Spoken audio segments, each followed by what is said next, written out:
Okay, hi everybody. We got Karen Brewer from Bush Telegraph on the other end of this Zoom meeting. And Karen's really interesting in that she makes a lot of connections between scandals that are running in politics in Australia, New Zealand, and perhaps further afield, with what she calls the network of filth, which is specifically the Freemasonry Demolay network. And we'll get into the details of that. But before we do, we just want to say hi to Karen and also to catch up on the weekend's events. We've just been chatting before we press record here, and things are really seeming to hotting up now in is Victoria, right, Karen? That's right. That's right. The Victorian police are abusive beyond the pale. On the weekend, there was a gathering of people in Flagstaff Park in Victoria. And what happened was that as people started to arrive there, they found that that particular park was in fact ringed with police vehicles. There was in fact police at Checkpoint Charlie's all around the adjoining side streets. Anyway, one of my mates, his name is Neil Patterson, he was attempting to go there, couldn't get through, the police harassed him. He handled himself very well, he's well versed on common law. You guys don't know what the law is. You should not be being directed by the government, okay? It's inconsistent with Section 51 of your own Act, the definition of a constable at common law, and it says in your own Act, Section 51, that you're a constable at common law. Also, acting under dictation, being directed by the government is against one of the High Court cases, R versus Commissioner, the Metropolis of Police, ex parte 1968. It's against that. Acting under dictation is how we get a dictatorship. It's against the law. I think you need to back off. You have no idea about the laws. No idea. To the police last night. There is no reason for you to be stopping me here. You're in breach of the peace, and I'm asking you to step aside. None of your business what my name is. I don't talk to you. I don't want to talk to you about any of that stuff. I'm not going to share any information with you. I don't trust you. You're not trustworthy, and I want you to step aside. Yeah, so I believe you're committing an offence. Based on what? Because I believe you're outside your 5K. Based on what? There has to be facts, or your belief is not valid at law. You're not giving me anything else. No, that's an assumption. I'm under no obligation to speak to you. Yeah. That's an assumption. I'm under no obligation to speak to you unless I'm already under arrest. And anyway, they were being turned away from the park, and so Neil and a few of the others were heading down a side street away from the park when about 40 Victorian police officers, horses included, come down the little side street and basically jumped Neil is what happened. It's all caught on video. Number of people caught it on video. Rafael Fernandez, you can watch that footage on his Facebook page or Telegram account. I shared it on my Instagram Telegram account, and MeWe. Are you watching? Australia, are you watching?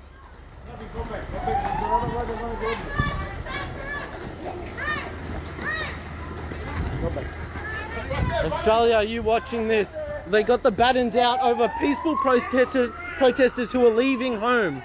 Did you see this? They were leaving. Everyone was going home, and look what these police officers are doing. Look at what these police officers are doing. Pepper sprayed everyone. You're a disgrace!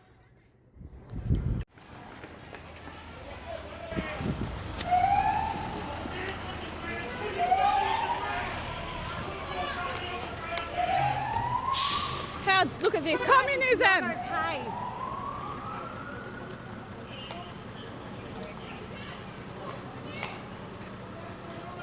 Where are they?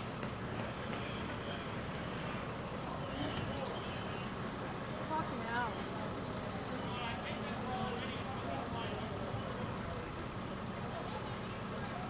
Where?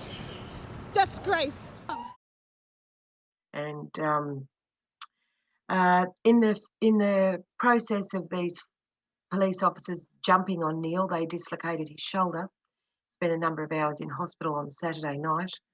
Now, what's happened today, what's unfolded just a few hours ago, is that the police turned up at Neil's place of residence and arrested him again. They took him to Dandenong Police Station, and I did a live of myself calling Dandenong Police Station, because you are allowed to do welfare checks on people that have been arrested. And I also put a call out for anyone in the Dandenong area to please make their way down to Dandenong Police Station in order to complete a welfare check on Neil. The police are now saying they're not going to give any information if you're not related. So, of course, Neil now has many cousins. Last I heard, this he was still being questioned in Dandenong Police Station. This weekend we had a lot of protests around the world. Was this incident connected at all with any of these marches in any of the cities? Well, they put Victoria into a lockdown again, and so anything that was scheduled to go ahead on the weekend, according to the abusive government, needed to be cancelled. And there were a number of people that were gathering at Flagstaff Park, and what unfolded there was it was actually a military operation, to be perfectly honest. I saw some of the footage, and it seemed like there was an army of police around him, and he was very accomplished with what he was saying. He clearly knew his stuff in terms of his human rights. And so with this situation, Karen, is this like a flashpoint? How is the situation in Australia and New Zealand in terms of the awareness of the public? Are we looking at a public that are increasingly becoming increasingly had enough of this situation? How's the temperature, if you like, in Australia and New Zealand? Yeah, in New Zealand and Australia, this is the people are not getting vaccinated. It's as simple as that. What you see coming out of Australia and New Zealand now is a government that's both governments absolutely desperate to do anything they can to try and coerce people into getting vaccinated. Very, very serious. What we have now, it's like a bad infomercial. Oh, and that's what's going on. We have had one particular brewery that announced if people went and got the jab, they'd give them a free beer. And yeah, we've got some. Yeah, I was reading that in the States they're offering burgers and fries for people to get vaccinated. So they're clearly getting vaccinated. And they're just losing the narrative. Just yesterday, Qantas is announcing they're going to give away frequent flyer points for anybody that gets jabbied. And that's really interesting because given all these lockdowns, these rolling lockdowns that continue to happen, can't go anywhere. The borders are shut. So frequent flyer points aren't going to get you very far when the borders are shut. So, I mean, it's absolutely ludicrous what's going on. And of course, they're getting very, very desperate. The 24-hour saturation of our mainstream media, everything is COVID, COVID, COVID, COVID, COVID, COVID, COVID. It's not working. The message is not resonating. There are a number of independent media who go out and film the vaccination stations. One guy in particular, his name's Jeff O'Toole from We Are Change Melbourne. Jeff's a lovely average Joe young guy, and he's been going out and filming the Jabby Centre in Victoria, in and around Victoria, particularly the Geelong area. And there's nobody there. There's nobody there. And so the governments are getting more and more abusive. Now, they've just locked down Victoria, and I actually received some intel this afternoon. I haven't had it confirmed yet, but the intel was there will be an announcement made on Friday this week that Victoria will potentially go into a 5-week lockdown. This whole lockdown business is just designed to destroy small business. It is designed to demoralise the population. It is psychological abuse is what it is. The behaviour of our police officers is escalating, Owen.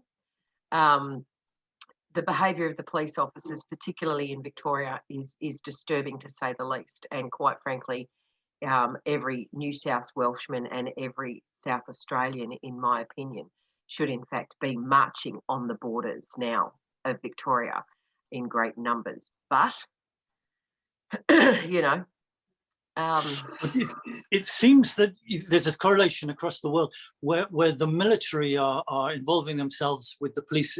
They call it the fusion doctrine, where the police and the military are coming together. Are you seeing much of that in Australia? And also, one of the few names we do hear over here in Europe, it seems like there's a sort of isolation policy so that we don't hear much international news.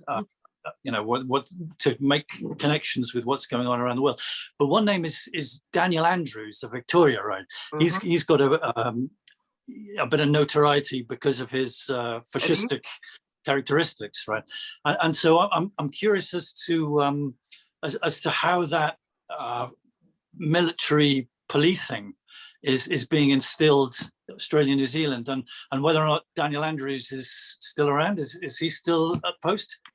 That's up for debate, Owen, isn't it? Daniel Andrews, it's reported, was beaten up at a function, and he hasn't been seen or heard from since. Now, that was a number of months ago now, and I believe myself personally, the longer it goes on without anybody seeing or hearing from Daniel Andrews, I believe he's actually been taken out. I believe that's what's happened. I believe the Australian politicians are very fearful to announce such a thing, because it might start an avalanche of them. That's my opinion. Daniel Andrews hasn't been seen or heard anywhere now. I think we're getting close to 2 months. So you'd say Australia's on the brink, right? I would say he's been expired is how it looks to me. I would say he's expired. I'd say he's no longer alive is what I believe. The longer it goes on without any live footage of Daniel Andrews, I think it's becoming more and more evident that he no longer is around.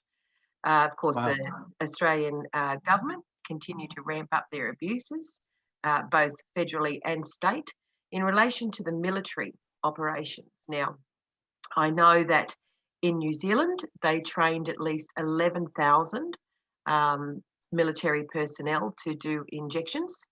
It's been well documented in the mainstream media here in New Zealand that military personnel have been trained to give injections. Why would you do that?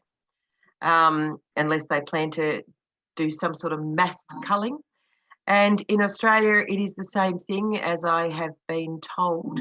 The Australian Army Reserve were in fact called for to do medical training, basic medical training, which basically was jabbing training. That's what was going on. The real issue for Australia and New Zealand is the legislation that our governments passed in relation to allowing foreign troops on our soils under a state of emergency, and that any foreign troops on our soils would not be held accountable for their actions, and that they were in fact allowed to use lethal force. Would this be Chinese troops in particular? It's similar in Canada. I've been following the work of Kevin Annett in Canada, and he's got a lot of evidence to suggest that Chinese troops are invited over by Trudeau and the Trudeau government to basically exploit the resources of the Canadian people and the Canadian land. Is this similar in Australia?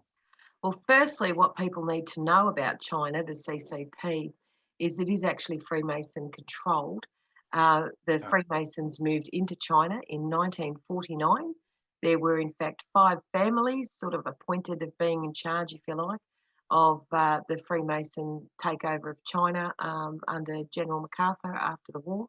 It is in fact run by 5 families throughout China, which is in fact the CCP party. The people in China, the average Joe people in China, they dislike their governments just as much as we do. But the people controlling China are in fact Freemason Demolay since 1949. Now, in relation to military, what I have observed myself is that there is an extraordinary amount of people wearing the police uniform, I like to call it a costume now, that are in fact overseas or foreigners in our police uniforms. Now, when New Zealand had their major lockdown here, I was monitoring the international arrivals out of Christchurch, Wellington and Auckland. And what I did notice during lockdown was there was at least 8 planes a day coming in from China during the lockdown. Roughly about 350 per flight. It's a lot. And what kind of Sorry? what kind of personnel were on this flight? So are we thinking that there's some sort of infiltration militarily coming through? Definitely. And where these people have been placed, I believe, are like sleeper cells. And they're just waiting for their orders. That's what I believe. I mean, why would there be, during a severe lockdown, which is what we had, there was still 8 planes a day coming in from China? Because I monitored the international arrivals. You know, the same thing is in for Australia as well. When they call a lockdown, monitor the international arrivals. It's all there. You can see it all happening, unfolding right in front of you. The abuses of our governments is escalating, Owen. And I mean, the behaviour of the Victorian government and the Victorian police on the weekend should ring alarm bells right around the world. Right around the world. If you're wearing any police costume, you are indeed treasonous. That's what they are. Treasonous. There is no such thing as a good police officer. If you are still wearing that costume after what you saw unfold on Saturday, you are just merely part of a criminal organisation. Right. And that's a fact. And this seems to be where it's heading for the crux point, is very much about the law and human rights. The people over here, and perhaps with you too, are seemingly becoming a lot more smarter and switched on about what is able to happen in terms of, you know, what the police and the authorities can do to them, and much more so perhaps as that video of the guy on the weekend. What was his name again? His name is Neil Patterson. Right, he was telling these cops, you know, the law and the rights from a common law perspective, and they were clearly, you know, blank-faced and had no idea about what he was talking about. And you know, you'd think it would be the opposite way around, that the police would know this sort of thing, and the public would be less informed. And Karen, in one of your recent videos, I think it was perhaps your most recent video, you talked about a loophole in the Constitution. And so we're talking about treason now, and using these traitorous connections with overseas military forces. Can you talk us through that loophole in the Constitution you mentioned? Yes. The Australian Constitution of 1900 was written by Andrew Clark and a bloke by the name of Sir Samuel Griffith. Now, firstly, both of them are Freemason Demolays. As you read through the Australian Constitution, there's a little loophole. It is in Part 2, the Senate, point 7, last sentence. Those chosen for the Senate shall be certified by the Governor to the Governor-General. How do you get certified? Well, it's very easy. You have to be genetically part of the Freemason Demolay movement, or you have to have been successfully groomed and programmed through their Demolay network, their Freemason Demolay network. And of course, it was by reading line by line. I actually slowed it down, and I got out the Australian Constitution. It's only 25 pages long. It doesn't take very long to read. It's actually quite easy. And I went through it with a ruler, line by line, because I knew at this point there had to have been a loophole somewhere. And so I went through it, and there it was. And of course, under the title of House of Reps, it's cleverly worded backspeak. And what it says under the House of Representatives section of the Constitution is it said those chosen shall be the same as those for the Senate, which is cleverly worded backspeak, meaning they shall be certified by the Governor to the Governor-General. In Australia, like the States, you have a federal system, right? So can we just establish for us Europeans who perhaps don't know so much about the Australian system, and perhaps in New Zealand too, that you have... It's exactly like the Westminster system. We have an upper house and a lower house. The upper house is called the Senate. They are the senators. If you like, they're the seniors of Parliament. They are elected for a term of 6 years. The lower house, which is the House of Representatives, That's the go-getters. The Prime Minister sits in the lower house on the green seats. And basically any legislation that goes through the lower house that they want to get passed, it has to also pass the upper house, the Senate. They sit in the scarlet seats. I like to refer to them as the seniors of Parliament, if you like. Now, in New Zealand, that's how it is in Australia. Okay, so it's an upper and lower house, but of course the houses are both stacked with fully trained Freemason Demolays. So that's why the system doesn't work. In principle, the Westminster system should work, provided you do not engage with political parties and that you do actually have a genuine servant of the people or the electorate elected. But that's not what happens. And in New Zealand, they did actually have the same system. They did away with their upper house during the First World War, I think it was. First World War, I think, or Second World War. Actually, I think it was the second. They did away with their upper house. And so now basically the New Zealand Parliament goes unchecked. They do whatever they like. It's called a unicameral parliament. And as a matter of fact, they have the same system in Queensland. A unicameral, they did away with their upper house during the First World War, I believe, in Queensland. And so where does the Crown fit in then? Because if I'm right, stop me if I'm wrong here, but I think in the 1970s, the Crown, the Governor General, just basically called a halt on all the parliamentary proceedings in Australia because of a scandal. So the Crown and the monarch of Britain has the authority to just shut everything down and rearrange the furniture, if you like, whenever they feel like doing it. Is that correct? What happened in Australia in the 70s was that Gough Whitlam was in fact dismissed by the Governor General. The Queen, the Queen's representative to Australia is the Governor General, the Governor General. Now, Whitlam was dismissed because he couldn't get his bills of supply passed through the Parliament, and so that's basically a deadlock, which means you can't supply, so he was dismissed. In 1986, the traitor known as Bob Hawke was Prime Minister at the time. He was just merely the figurehead. This had been in the planning since the early 30s, 1930s actually. Anyway, they delivered a thing called the Australia Act. Now, the Australia Act essentially was the full, complete military corporatisation of our nations. And that was the Australia Act. It was passed in 1986. The pre-runner to that was, of course, the United Nations signing up to Australia signing into the Lima Agreement, which basically shut down all manufacturing and your ability to be a self, I guess, standalone nation. Okay, so Australia and New Zealand were always fully self-sufficient. In a sense, we didn't need to trade outside of ourselves to supply everything we needed, basically. And so during the 70s, the United Nations, which, by the way, is actually the global administration branch for Freemason Demolay, global control of the world, our government signed us up to this thing called the Lima Code, and that saw the decimation of industries in both our nations, and of course us then reliant on other nations to trade for the things that we actually need. And that happened indeed around the world. Happened the same thing that was replicated in America. That's why their car industry fell over.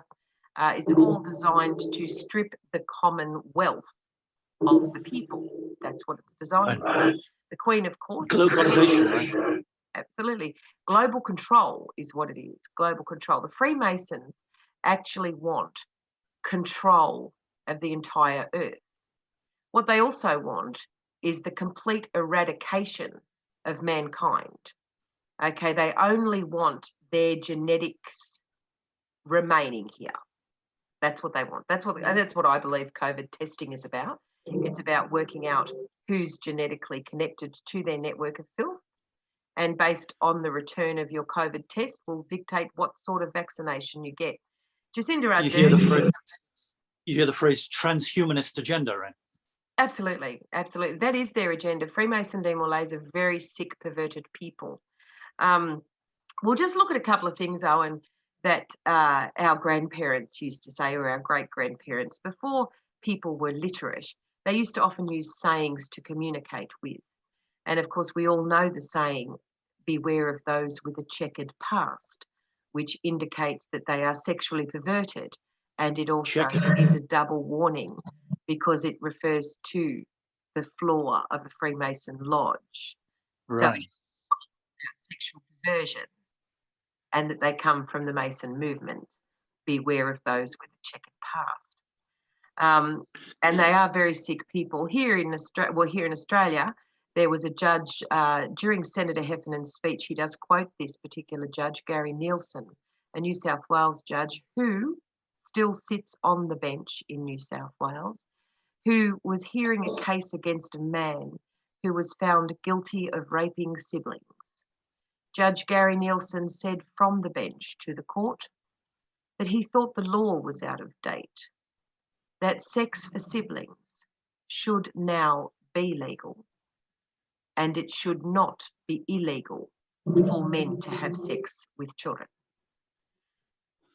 Now, And you see that connection with, we talk about this globalization that's going on. Similarly, over here, we had, a prominent MP, Harriet Harman, who was connected with what was called the PIE, the Paedophile Information Exchange. And there was a real push, this is sort of mid-80s, to incorporate, to dilute the severity of paedophilia, trying to make it a sort of psychological ailment or symptom as opposed to a crime. And again, we have this sort of this global coordination that's happening at the same time, right? Absolutely. In Australia and New Zealand, we have two programs they're rolling out in schools. In Australia, it's called the Safe Schools program. And here in New Zealand, it's called the Keeping Yourself Safe program. Both of them are sick, abusive grooming.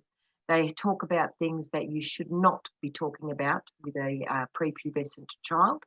It is actually the normalisation process of their sickness.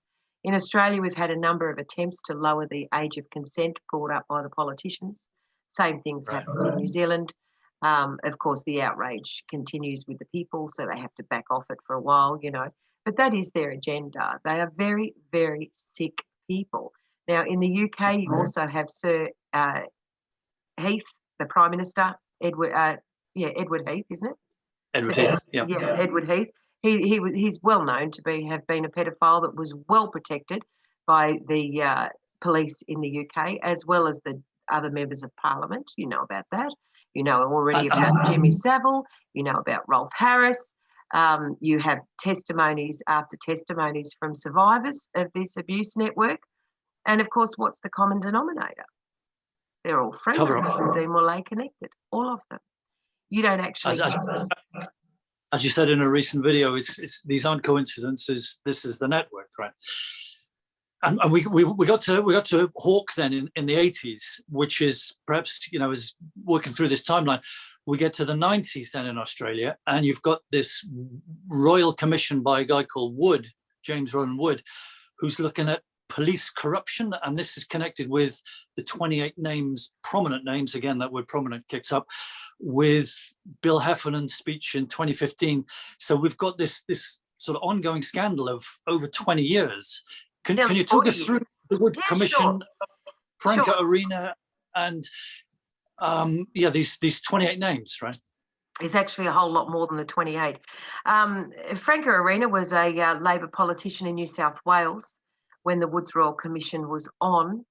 The cover-up of the Woods Royal Commission about the pedophiles was absolutely rampant, like it was just unbelievably so. And so what ended up happening was, in order to get this matter exposed and tabled, Franca Arena used parliamentary privilege to name Judge David Yeldham and Frank Arkell as being pedophiles. And if I'm right in saying, sorry to butt in here, but if I'm right in saying both of those guys died quickly after this commission, one of them particularly violently, so neither of them got to be interviewed or put in front of a court, so nothing was on record in terms of their evidence. They were silenced pretty quick afterwards. Is that correct? Judge David Yeldham did testify, and of course there's a suppression order on that. Now, what happened with Judge David Yeldon's very good one to talk about, actually. Judge David Yeldon was educated at Knox Grammar School in Sydney, as was his brother. His brother went on to become a screenwriter in the media. Now, during the 90s, in 1996, a particular movie aired. It was called Whipping Boy.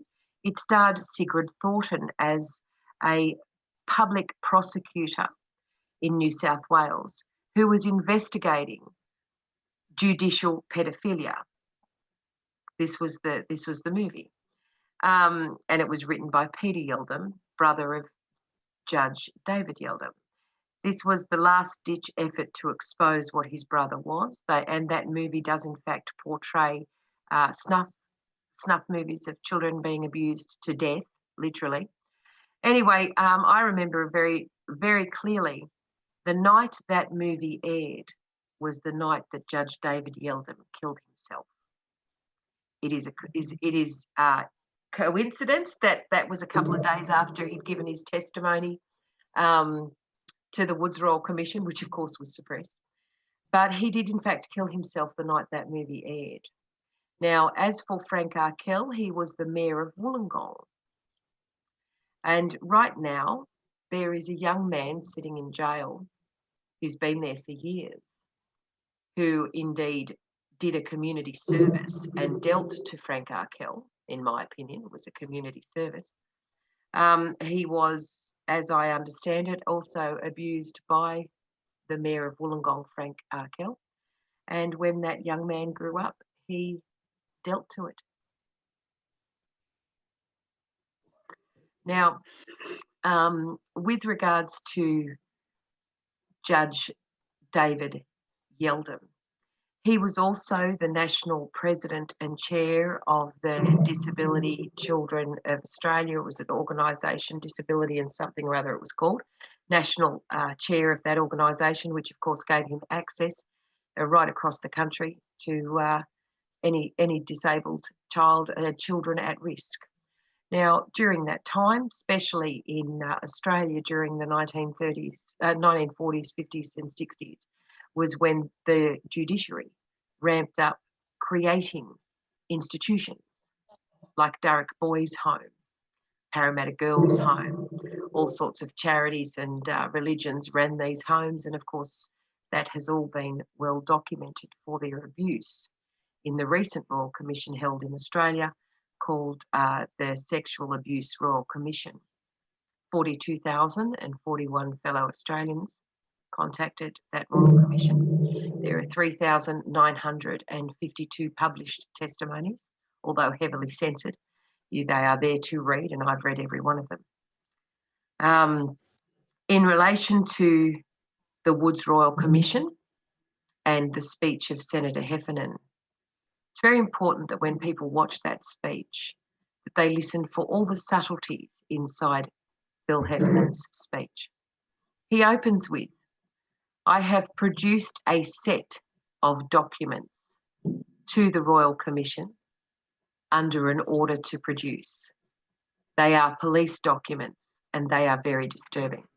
As you watch that video, you'll notice Senator Heffernan gestures to two piles of documents either side of him, each one of them a hand spanned high. Okay, that tells you the amount of people named and the extent of the network. He then goes on to talk about inside those documents. He talks about one particular list where he says, when the 28 people on this list keep each other's secret societies. Because what Freemason Demolay actually is a breeding program. They do in fact inbreed, they crossbreed, and they backbreed. That's a fact. And because they want incest, breeding, and child rape accepted as the norm, that's what they want. Now, Senator Heffernan goes on to say in that speech that every Attorney General from Philip Ruddock until now has seen these documents. Well, that's actually 6 Attorney Generals now, and from all sides of politics in Australia. He goes on to tell you that he has in fact produced these documents to the Royal Commission under an order to produce. There were actually 6 Royal Commissioners appointed to that Royal Commission. So Senator Heffernan just told you those 6 Royal Commissioners are corrupt. He goes on. One interesting aspect of this, Karen, that I plucked out was about, excuse me a second, Senator Heffernan accused the Royal Commissioner, Justice James Rowland Wood, of refusing to investigate lawyers and judges who had allegedly attended this little boys' brothel at King's Cross, Costello's in Sydney, right? And Wood came back and said he rejected that we failed to investigate anyone that fell within, here's the bit that interests me, within our terms of reference. So the question then is, well, what was his terms of reference? Was it not to go to a certain tier, you know, perhaps at the top end?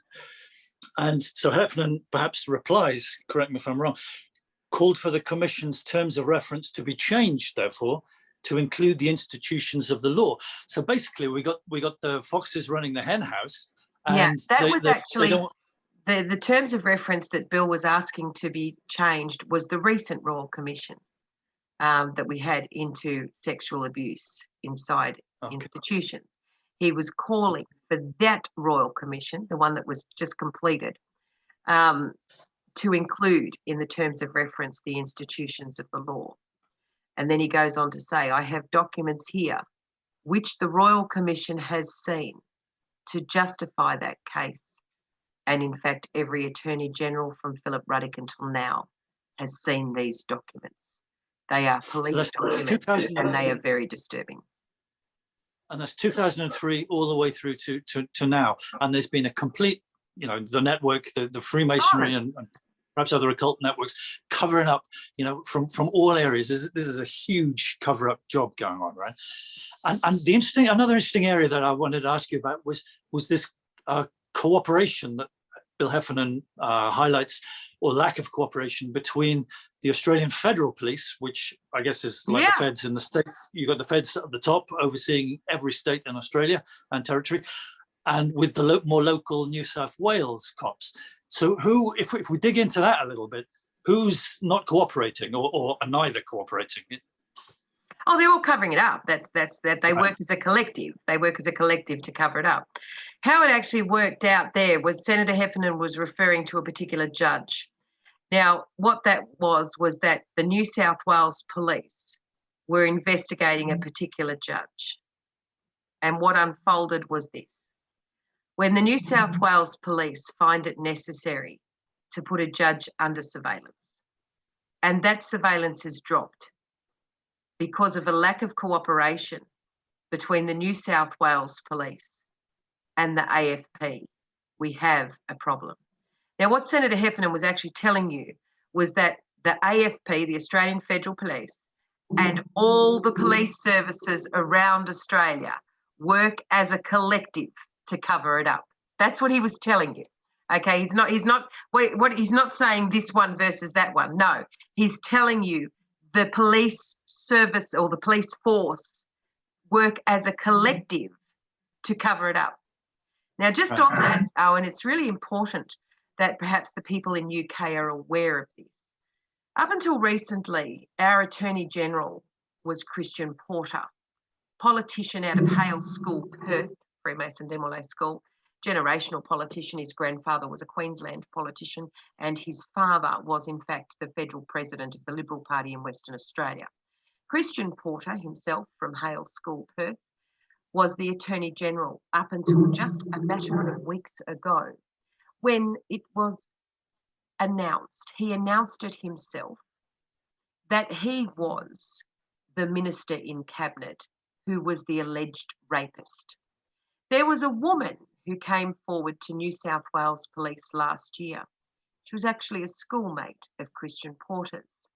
She was on the debating team. She was 16 years old at the time and Christian Porter was 17. This is Demolay, by the way, classic. And he raped her. She then, years later, just last year, reported that matter to the New South Wales Police, who then passed on the complaint to the Australian Federal Police, and next minute that woman's dead. Suicide, they say. She was not suicided. They killed her, in my opinion. The same scenario is replicated over and over and over and over again. It's not a coincidence. This is the network. Now, in order to be a commissioned police officer in Australia and New Zealand, you have to be a Freemason. You know, you don't get commissioned unless you are one. And of course, they protect their web of filth, and it doesn't matter by what means, including murder.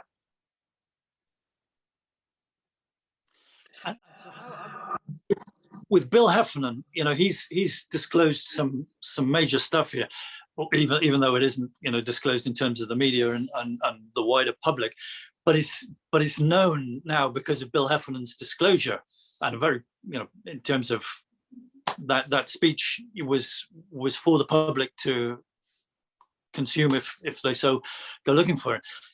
And so how does he sit now? What's happened to him since? Is he retired? Is he still alive? Senator Bill Heffernan gave actually 18 years worth of speeches about the corruption inside the Woods Royal Commission, and indeed the one that the Royal Commission into Sexual Abuse in Australia. He gave multiple speeches, over 18 years worth of them. He gave that particular speech, that was one of his last ones, 20th of October 2015. And what happened there was, after he gave that speech, the Liberal Party told him they would not pre-select him again. And so Bill retired, having given 18 years worth of service to trying out this network of filth. It's very telling that there is not one politician in Australia that even so much as acknowledges it. In that speech, he talks about a phrase that in the trade was his expression. He's talking about a judge here. Judge Gary Nielsen, who is known in the trade as Gorilla in Black Lace. Gorilla in Black Lace. Yep, that's the same judge that said from the bench to the court that he thought the law was out of date and that sex for siblings should now be legal, and it should not be illegal for men to have sex with children. That is Judge Gary Nielsen, known in the trade as Gorilla in Black Lace. And as these disclosures are being made, we've got another judge, Justice Patricia Bergen, who's saying that we're going to stop for a cup of tea, we're going to stop for morning tea. We've decided not to revisit any of that. At that time, she was an assistant to the Commissioner James Rowland Wood in the 90s. Now, what had happened, and you could refer to the Hansards of Franca Arena, who actually documented that in her Hansard, that what happened was there was a meeting held between the New South Wales Premier at the time, Bob Carr, and the Commissioner, James Rowland Wood.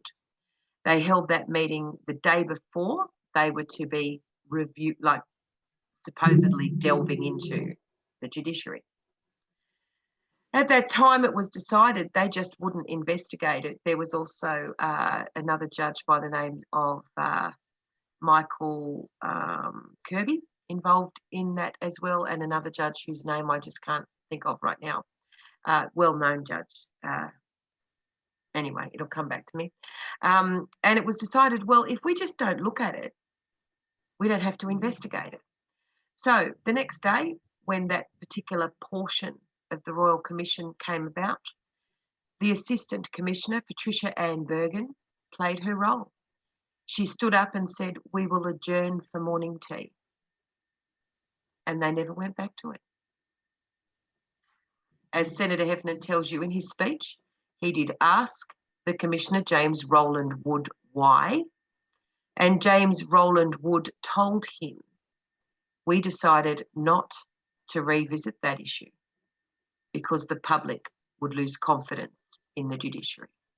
And the issue was who in the legal fraternity was frequenting the Costello Boys Brothel in Kellett Street, King's Cross. They adjourned for morning tea. And the names are all left. for the police to actually do something, but the police aren't doing something because we've got this massive, this They're involved. intricate network of Freemasonry. But one of the things I wanted to ask you, Karen, and perhaps this spans to other occult networks, because in Freemasonry, women aren't permitted to become a Freemason, right? That's a myth. And yet we've That's got a myth. That is a myth. Oh, that's a myth. Absolute myth. Freemason women are called the Order of the Eastern Star. The Freemason children, Demolay is the Freemason order for boys between 12 and 21, and the Daughters of Master Masons. The Daughters of Master Masons are attached to orders of Demolay. They are known as Princess, Sweetheart, Duchess, and Little Sis. And part of that network is they actually have the older children abuse the younger children. In addition to that, the Freemason order for girls is known as Job's Daughters, Rainbow Girls, and Temple. You can Google all this stuff and have a read about it. It tells you all right there. The Demolay and their branches, which I've just told you, which was Rainbow Girls, Temple, and Job's Daughters, they are all Freemason orders for children. And inside these orders, they actually have the children abuse on other children. And of course, in their world, they think it's normal. They think that this is normal. Yeah, if you got to say, from my perspective, I've got three little sons, right? And in 2014, I was doing a bit of research and digging into the Princess Diana death, and my wife is a multi-generational Duchy of Cornwall tenant, which is this royal farm network. And within a couple of months of having posted online a documentary about Diana's death, and I was teaching in a school at the time, and this little Catholic prep school for junior kids was feeding through to a senior school connected to a monastery, Downside Abbey in Somerset. And I came across a Facebook group where the ex-pupils, lots of different generations, ages, and walks of life, were exchanging their abuse and sexual brutality while they were at this school. And I went into my little prep school where we were feeding kids through to this school they were talking about, and hoping that good people would take it seriously and be interested to hear it. But within a couple of months of those two areas of research that I was doing, I was completely smashed out of my home. I haven't seen my boys for the best part of 6 years now. My livelihood absolutely smashed. And I think I stumbled across through marriage, this interestingly, you talk about the checkered floor. Well, it was black and red floor, the tiling on the floor of this farmhouse. And I think I which is what has started me on this journey of research. I think I stumbled into this network at the top end with the royals, which is why I have a real interest with how the colonial aspect works.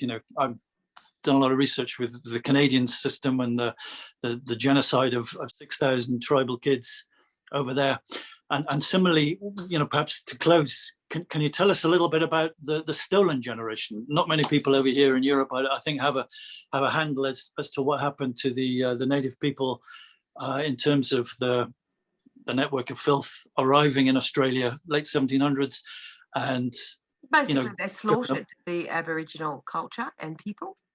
And then, of course, moving forward into the 1900s, they decided it would be a really good idea to round up and take all their children, which they did. They rounded up all the Aboriginal children and they put them into missionaries where they abused them, and physically, sexually, emotionally, the whole lot. And that continued on right up until mid-80s, I believe, late 70s, mid-80s. And of course, there's still been no justice for any of that. Something everybody needs to be well aware of too, Owen. The Freemason Demolay are well organised globally. You know how we have these things called the Order of Australia Medal and the Order of New Zealand Medal, and you have all these different orders, okay, like Order of the Garter and Order of St. George and Order of St. Michael and all these different orders. They've got an order in Belgium and all this stuff. What those orders actually are is how the Freemasons keep track of their breed. Okay, that's actually how they do it. So anybody worldwide that has initials after their name, they are in fact Freemason Demolay connected people. When you say initials, like a title of a job profession or a decoration, like an award. The honours and awards, those initials. So your KCMGs, you know, in Australia they call them OAMs. I refer to that as the Order of Australian Molestation, but what it actually stands for technically is the Order of Australia Medal. They have one in New Zealand called the Order of New Zealand Medal. All those honours and awards that belong to orders, Order of the Garter, right? They are actually how they keep track of their breeding program. Always about the children. Always about the children. It's abuse of. They are the only people sitting in our judiciary, bureaucracy, and media, science, academia. You know, the chancellors of universities and all that sort of stuff. They're all Freemason Demolays, bred for purpose, inside Freemason Demolay families. They are educated inside Freemason Demolay schools. And that is the network. They are the only people that become prominent. They are groomed for their roles in these schools. The people that are organising these schools, so your principals and the teachers and all that sort of stuff, they're all in on it. The order of, there's an association called the Headmasters and Headmistress Conference. It's based out of the UK. 260 odd schools that are part of that organisation, and the Headmasters and Headmistress Conference. And what that actually is the grooming ground. So the people inside those schools are in fact watchers, if you like. They're looking for a particular skill set in amongst a child, someone whose brain they know they can smash, then put it back together the way they want, which is a disassociated narcissist who has lots of sick perversions, hence Christian Porter, the Attorney General of Australia, raping a girl when she was 16 and he was 17. They view that as perfectly okay behaviour. That is what Freemason Demolay is. They actually abuse their own children and others in order to smash their brains so that they can rewire them the way they want them, to fulfill the role they want them to play inside their network of filth. And of course, the United Nations is actually the administration branch of Freemason Demolay.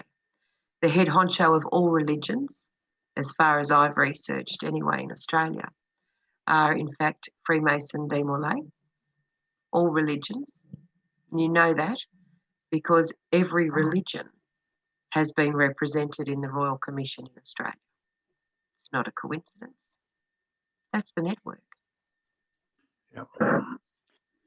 You know, I'm looking at the Canadian situation, the Governor General, Julie Payette, she's known to be on the Privy Council connected with the royals here in Britain, UK. Is that consistent for Australia and New Zealand too? Is it always Governor General with the Privy Council? It all dovetails to the royals, right? Yeah, it does. Yeah, it does. And what people really need to know about everyone, and this is really important, that anyone that's prominent, there's two questions you must know about that person. Doesn't matter what field. Where did they go to school? And who's their daddy? In Australia and New Zealand, and I have actually done a few on Canada and Ireland, and it's the same thing every time. They all come out of a Freemason Demolay school. Finding a Freemason Demolay school is really easy. Look at the school badge. Is there anything Masonic represented on the school badge? Do you see the square, the concept of 3, the concept of 4, lanterns, lions, stripes, all that sort of stuff? Anything Masonic. Is there anything on the school badge that you look at and you go, ooh, Mason School?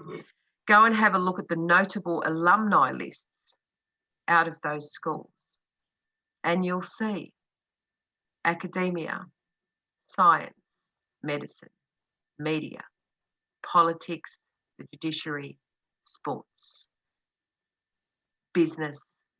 The only people prominent in our society are all Freemason Demolay connected. No average Joe sitting in the bureaucracy, in the head honcho position.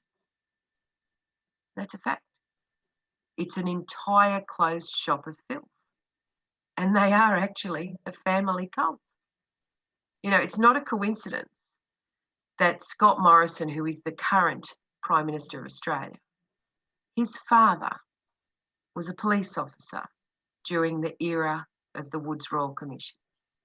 His father was the Chief Inspector of Divisions 10 and 15 in New South Wales Police, John Douglas Morrison.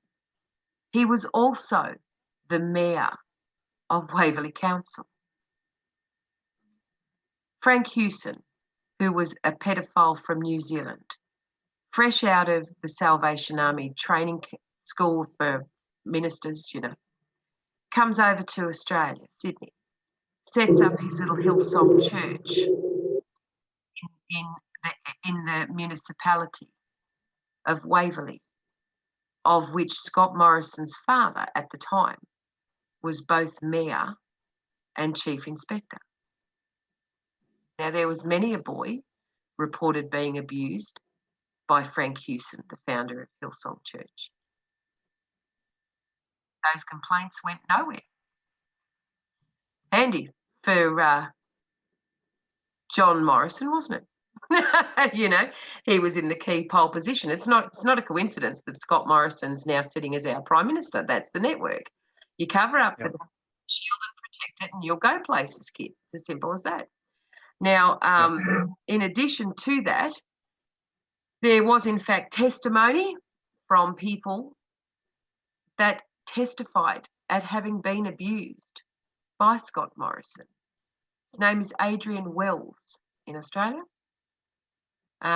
Scott Morrison's father, John Morrison, who was the Mayor and the Chief Inspector of Police, he also sat on the Board of Trustees at that time for Botany, Crematorium and Cemetery. Isn't that convenient? Yeah.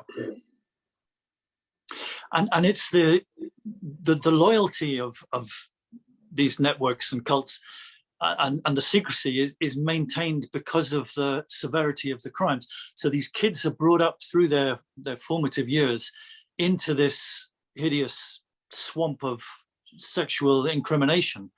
And then from there on, anytime that their loyalty or their secrecy is looking like it might be flagging, they just produce the photographs or the evidence to say, if you want to try and break out of this. They close ranks around them, and it's just a cloak of silence. The politicians say nothing. The police cover it up. The judges let the pedophiles walk out of our courts, literally.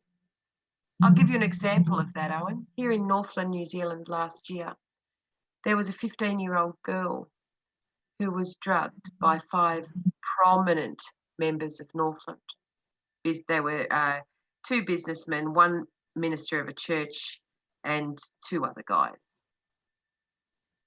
They drugged that girl, they raped her, they filmed it, they uploaded it onto their sick web. 4 out of the 5 child rapists have been before the courts. They were sentenced to between 6 and 12 months home detention. Home detention, not even custodial. That's correct. I just want to recap. She was a 15-year-old girl. She was drugged. She was raped. They filmed it. They uploaded it onto their sick web. And so far, 4 out of the 5 have been sentenced.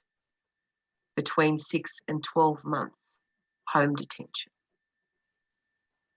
Everyone should be outraged. Everybody. Yeah. Of course, you have to And- look at the judges who sentenced them. Judge John Right. McDonald, Judge Deidre Orchard, and Judge Shortland. Where did those judges go to school, and who's their daddy? You find their Freemason Demolay connected. Of course, the judges are in fact appointed by the politicians, and the politicians are all Freemason Demolay connected. That's the network. And there's a confidence and an arrogance about how they, conduct these crimes, because they know that the network's going to protect them, right? They might Absolutely. get a couple of months at home watching TV, and that's the Well, you only have to look at Cardinal Pell. The High Court of Australia walked him. That little bastard was responsible for not only pedophilia. I mean, the guy is definitely a child rapist. He was found guilty by a jury, of which the High Court of Australia just overturned. And of course, you look at all the judges that sit on the High Court of Australia, and you find they're all Freemason Demolays. We had 2 prime ministers writing character references for Cardinal Pell, and that little bastard walked out of our country and flew back to Rome. What more do you need to know about how corrupt our judiciaries are worldwide?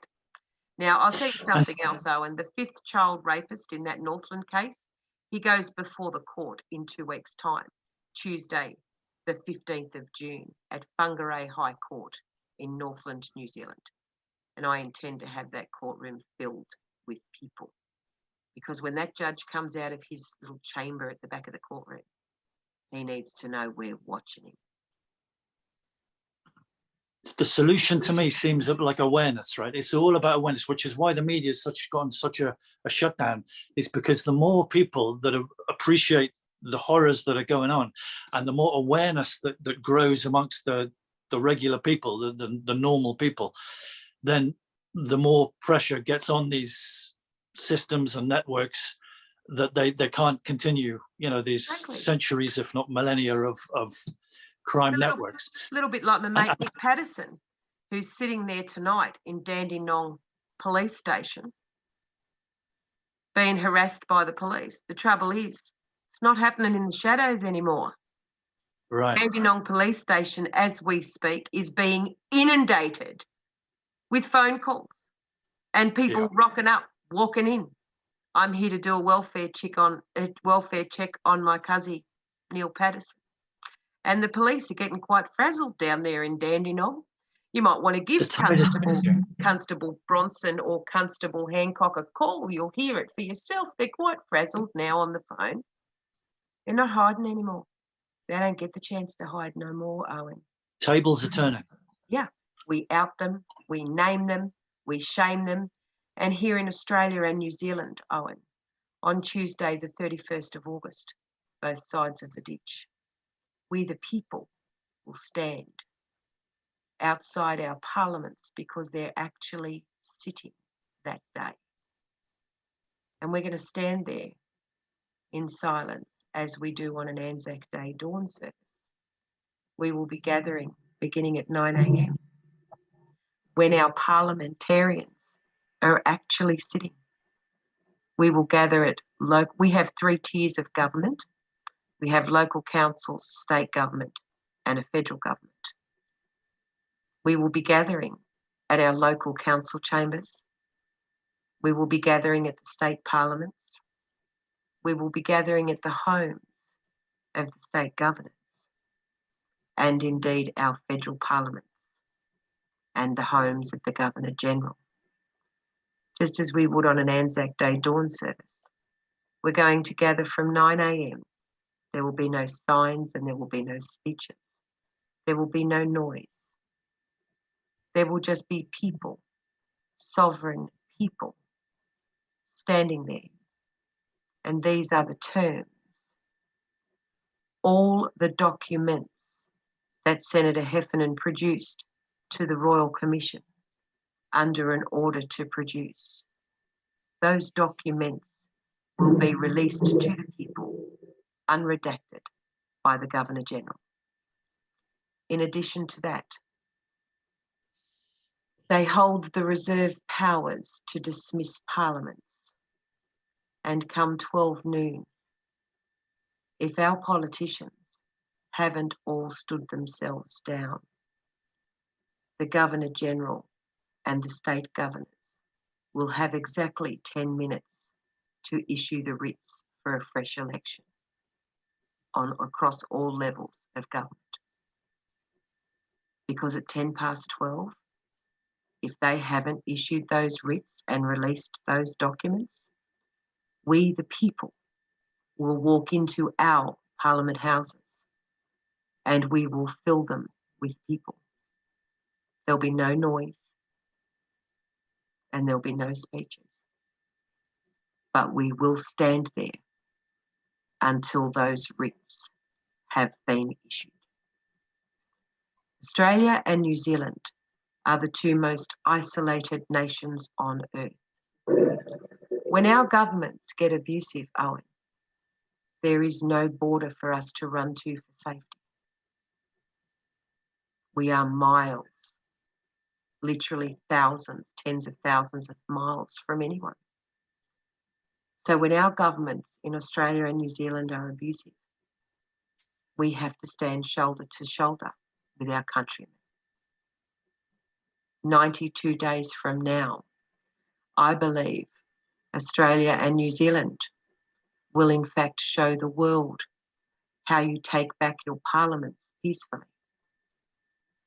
I believe this will in fact ricochet right around the world. And this Freemason Demolay network of filth will tumble.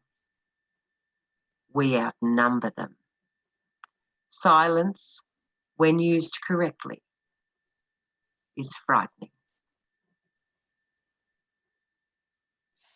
Imagine yourself, Owen, as David Hurley, the Governor-General of Australia.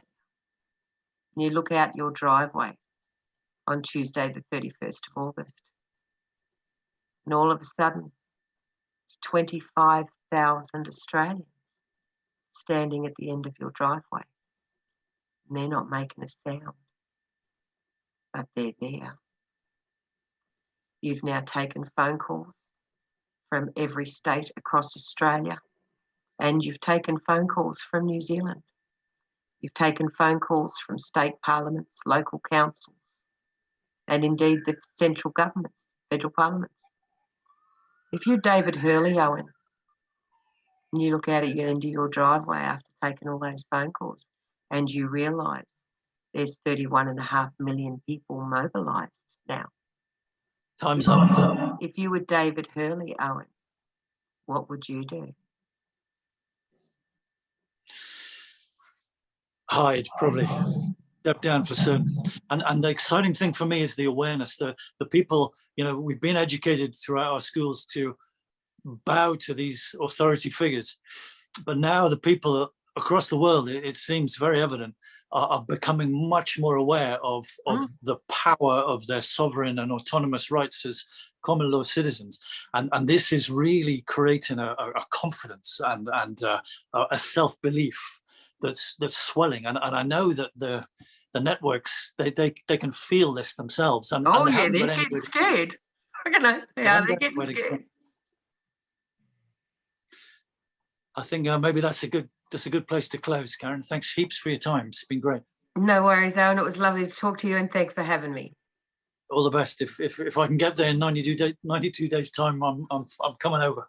This movement needs to start in England and Wales and Scotland. You guys need to silence. You look at the protests that they're having in the UK at the moment. They are absolutely massive. Now, I want you to imagine all of those people turning up when your parliament is actually sitting, and all of those people just standing there in silence. No placards, no speeches. Completely surrounding Westminster with people in silence. The tide is coming. The tide's coming in, and you can complement that too. These numbers that these marches and protests are showing are being complemented by. In Scotland, we got an organisation called the Common Law Courts, and they are now the cusp of this month now as June arrives. They've got common law constables on the street, so there's actually an alternative body of law and justice and crime and punishment that's coming in to back up what we're talking about here. The weight of the numbers of the public, and the know-how and the organisation, the mobilisation of justices of peace, constables of common law that can, roll their sleeves up and That's right. Oh, we're arrest ready. these. We're ready. We are going to upend this filthy network peacefully across Australia and New Zealand. And we are going back to common law. And we upend it on Tuesday, the 31st of August. And may every other country around the globe follow suit. It is possible to take back your parliaments peacefully. And it's going to come. It's very heartening listening to you talk. I've really enjoyed the last 12 months or so listening to your videos, and wish you guys down under all the very best. Thank you very much for having me on, Owen. Thank you very much. It was lovely to talk with you. Privilege all mine. Take care. Okay. Bye-bye. Bye.